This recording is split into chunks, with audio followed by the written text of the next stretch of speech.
Hello everyone.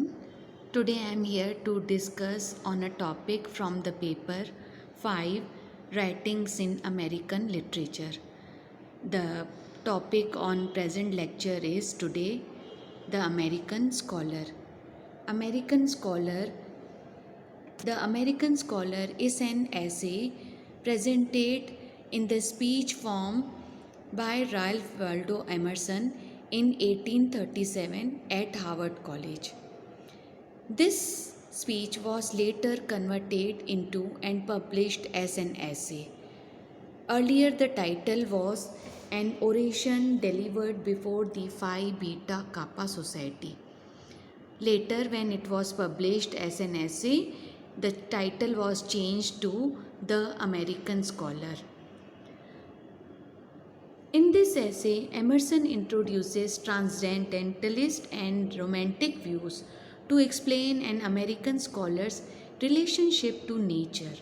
So, we see the themes in the American scholars such as man thinking, nature's connection with man, proper use of books, duties of a scholar, and need of action by the scholar. Now let us discuss theme one by one. First theme we discuss is man thinking. Emerson calls scholar as a man thinking. According to Emerson, an ideal scholar embodies unity and individuality. Today we see that society is divided into various sections, caste, colors, and religions. But according to Emerson, ideal scholar should come to terms of uniting the people and society. And besides that, he should not lose his own individuality. A scholar should study nature, read books, and participate both intellectually and physically. The American scholar should also exercise the highest functions of human nature. That is to say that various qualities are there in humans, but a scholar must exercise the highest function. That is, he should represent himself as performing the highest functions. That is, he has to show his best qualities as being a human, and specifically the scholar, and again specifically the American scholar.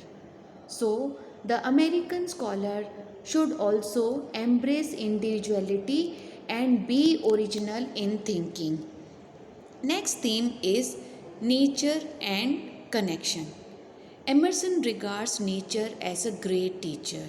It is the nature who teaches us various parts of life. Emerson also emphasizes the terms know thyself and study nature. He says that man and nature are one, just as our body parts are there attached to the trunk, but they are all one body. Next theme is proper use of books. Emerson emphasizes that books are great friends, but they also are sometimes different types. Say they can be best, they can be abused ones, or they even can be worst. So it is the scholar's duty to understand which book to follow, which book to get the essence from, and how to convey the great messages from the books to the general public.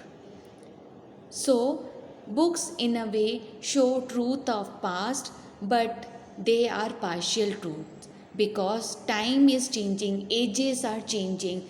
So, accordingly, the truth also bit depend on the time the person is living. Books can be inspiring, but a scholar should implore new ideas as well. Another topic for from the American scholar is duties of a scholar. According to Emerson, A scholar is the world's eye, he is the world's heart. That is to say, a scholar is an intellectual person, but at the same times, he should be a good human being through which the people can look into the world and follow his footsteps. A scholar should have self trust and self directed life. That is, he should be self confidence enough to lead a proper life and follow the same. He should be courageous enough and think in original way. That is, he has to explore and implore new ideas and preserve the wisdom of the past and communicate it to the public. Another theme of the scholar is that Emerson lays importance on action part of one's life. So, according to Emerson, action is with the scholar subordinate, but it is essential. That is, we cannot ignore the action part of a scholar's life. Scholar is not the one who simply reads the books and creates some new writing piece. No, he must also perform the activities, actions, prove himself by inculcating and implementing in the behavior form. So Emerson asserts that there is the must need of a scholar's action. Emerson believes that an active person has a richer existence than a no action person. That is, an active person has a richer existence than a person who does not do the action work or simply reads the book but follow no action. So these were the themes discussed by Ralph Waldo Emerson in his essay The American Scholar. Now we end the lecture. Thank you everyone.